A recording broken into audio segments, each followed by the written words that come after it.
Selamat pagi anak-anak.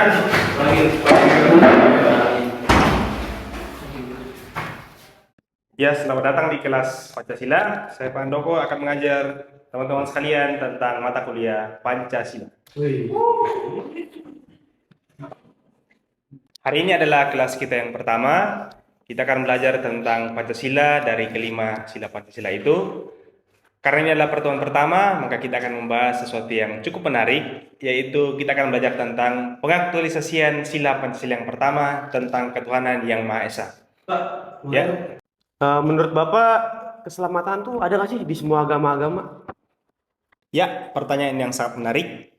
Itulah yang akan kita bahas pada hari ini tentang keselamatan yang ada dalam setiap agama-agama. Maka dari itu, saya minta kalian semua untuk membagi diri ke dalam dua kelompok. Kita akan mendiskusikan keselamatan yang ada dalam setiap agama-agama. Kenapa?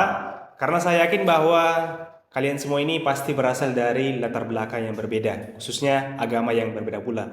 Maka kita akan berdiskusi bagaimana setiap agama itu memberikan keselamatan bagi para pengikutnya.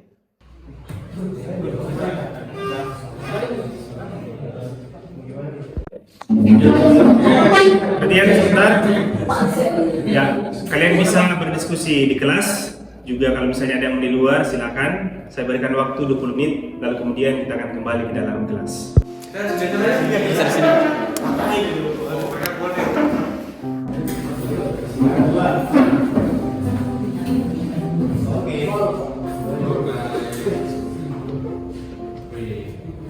Teman-teman, bagaimana nih terkait kita punya tugas tentang Pancasila?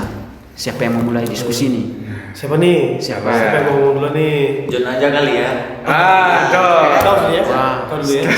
setiap kali diskusi aku terus saja yang pertama, tapi tidak apa-apa, baiklah. Teman-teman, kalau aku sih dari Katolik ya.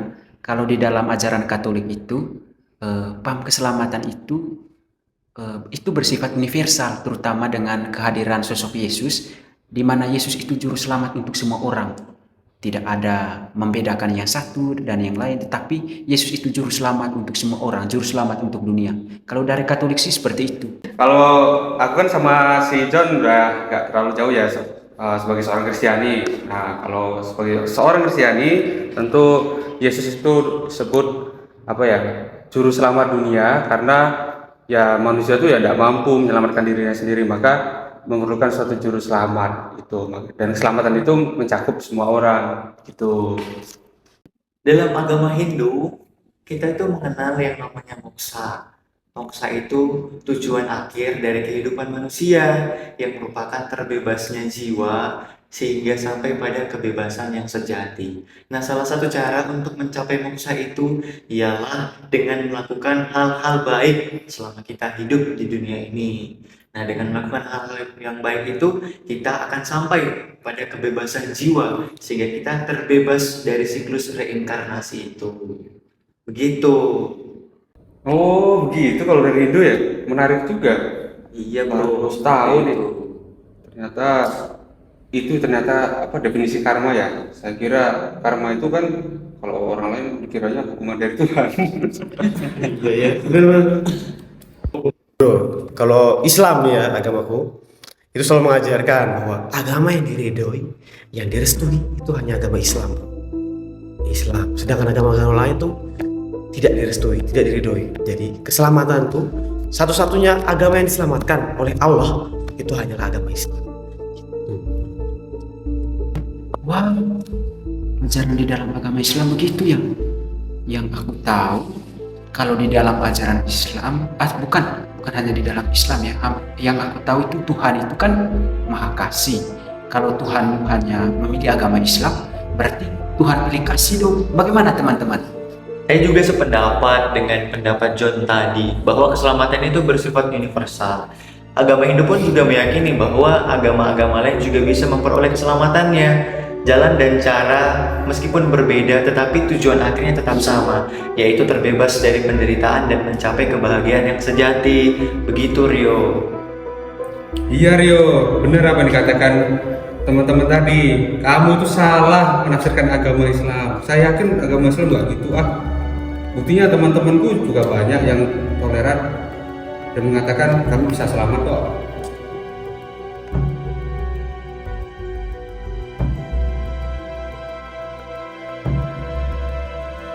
Bagaimana diskusi kalian?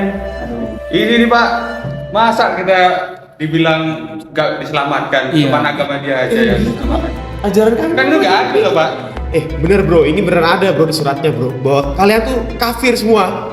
Gak ada yang bener-bener. Prinsipnya Tuhan itu maha kasih. Sudah. Iya pak, gimana pak? Baiknya kalian itu belajar lebih soal agama lain, dan khusus untuk Rio, Tentu.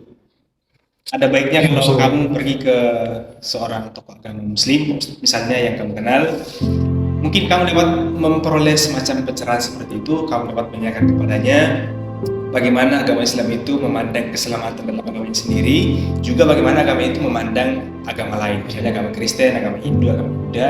Nah, bagaimana Islam memandang keselamatan dalam agama lain itu? Apakah mereka juga selamat? Mungkin itu dapat kamu tanyakan kepada orang yang lebih ahli dalam agama Islam. Ya, yaudah deh pak. Nanti saya datang ke Pak Ustadz. Teman bapak saya itu banyak ustadz pak. Ustadz Abang Habib Rizik itu teman bapak saya tuh, kenal bapak saya. Nanti saya coba datang deh pak. Gitu. Makasih ya pak.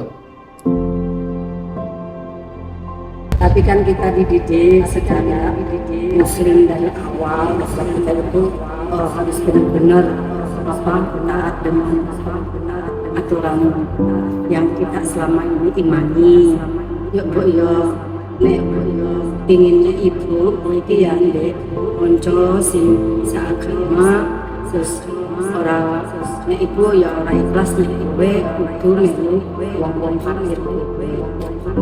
Kone pesen ibu nih suwi siji, kowe uju jebel harus jadi penerus ini yang notabene bapakmu itu kan dikenal oleh masyarakat di sini. Pesen itu yang itu.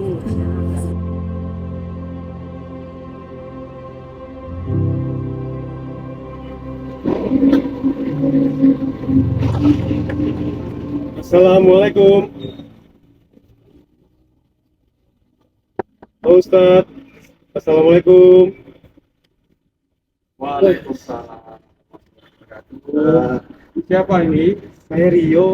Rio. Oh, Oh, anaknya Haji Sodik. bener banget itu. Oke. Nah, Ya, gini apa loh. ini?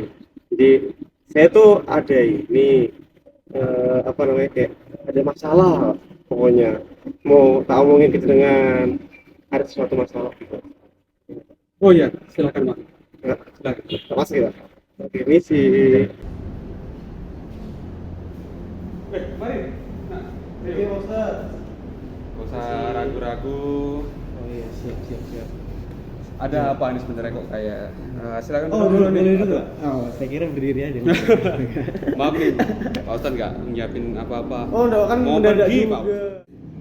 Dan di kampus kemarin itu tuh ada pelajaran Pancasila, tentang pendidikan Pancasila, Ya. ya kan? Dan kami membahas tentang toleransi, toleransi antar agama, ya kan? Nah, di situ saya diskusi sama beberapa teman-teman saya ini, ada yang orang Kristen, ada yang orang Hindu, ada yang Buddha, pokoknya macam-macam lah agamanya. Nah, disitulah kadang apa ya, saya teringat kembali gitu sama apa istilahnya, ajaran yang bapak saya bilang ke saya. Oh, iya gimana Nah, tuh? gini loh Pak Ustadz. Jadi bapak saya selalu nekenin bahwa Islam itu agama yang paling benar. Nah, selain Islam itu salah. Gitu. Mereka itu kafir. Mereka itu gak benar. Mereka itu tidak akan diselamatkan sama Allah. Gitu loh Pak. Jadi buat apa saya teman sama mereka? Daripada saya takutnya tercemar ya kan, gara-gara teman sama mereka. Gimana Pak? Tapi nah dari situ, karena diskusi itu, bapak dosen saya nyuruh saya buat datang ke Pak Ustadz, katanya pikiran saya kenapa gitu, ada yang harus diceritakan ke Pak Ustadz gitu loh Pak. Jadi begitu coba Pak. Iya, Terima iya. kasih Pak. Terima kasih. Nah, Rio sudah curhat. Jadi gini nah, Rio. Itu tandanya kita itu salah mendefinisikan Islam. Itu pikiran kita terlalu sempit. Ya, pikiran kita terlalu sempit mendefinisikan Islam yang rahmatan lil alamin. Rahmat bagi seluruh alam semesta. Kamu pasti tahu itu kan. Nah, kamu misalkan setiap berangkat kemana-mana atau memulai aktivitas, pasti kita mulai dengan Bismillah. Itu artinya Allah itu Maha Pengasih dan Penyayang. Nah, kalau Allah saja nih yang Maha Pengasih dan Maha Penyayang, masa kamu membenci umatnya, membenci orang lain? Padahal kasih Tuhan itu mencakup semuanya. Nah, itulah sifat Allah yang tidak bisa tergantikan ataupun ditujukan kepada siapapun, yaitu Al-Rahman. Benar. Jadi sebelum Allah itu bertindak aja, dia itu sudah kasih. Lah kita masa umatnya, ya kan, yang harusnya meneladani Allah itu, masa kita membenci saudara-saudara kita? Lah itu loh, bangsa kita itu juga lahir berdiri dengan apa? Pancasila. Dan di dalam Pancasila itu ada Bhinneka Tunggal Ika. Berbeda-beda tapi tetap satu. Itulah tujuannya, di mana Allah itu merahmati bangsa kita dengan segala kekayaannya, kemudian perbedaan agama yang ada. Justru itu apa? Untuk membuat kita juga menyadari bahwa mereka semua dicintai oleh Allah itu sendiri. Dan Allah itu Al-Rahim. Dia mencintai setiap manusia secara istimewa dan khusus. Pengampunannya, kasih sayangnya luar biasa, diberikannya secara cuma-cuma bagi kita. Oke, sampai sini Pak Ustadz hanya ingin menekankan, semuanya itu saudara, semuanya itu dikehendaki Allah untuk dicintai, bukan dibenci. Itulah Islam yang sejati, Islam yang rahmatan lil alamin, bukan malah membenci, membunuh, atau menganggap orang lain kafir. Paham? Nah, ini tugas kamu yang sudah tahu, untuk memberitahu bapakmu, ibumu, atau adik-adikmu yang sudah terpengaruh. Bapakku udah meninggal. Apa? Bapakku udah meninggal. Astagfirullahaladzim, saya mohon Iya, maaf kalau hal itu saya tidak tahu. Nah, gitu nah. Hati-hati ya, naik apa tadi? Di jalan kaki ya? Dekat kok, rumah dekat. Iya. Di balik sini loh. Salam buat ibu dan keluarga. Oke Pak, siap. Oke. Assalamualaikum Mbak. Waalaikumsalam.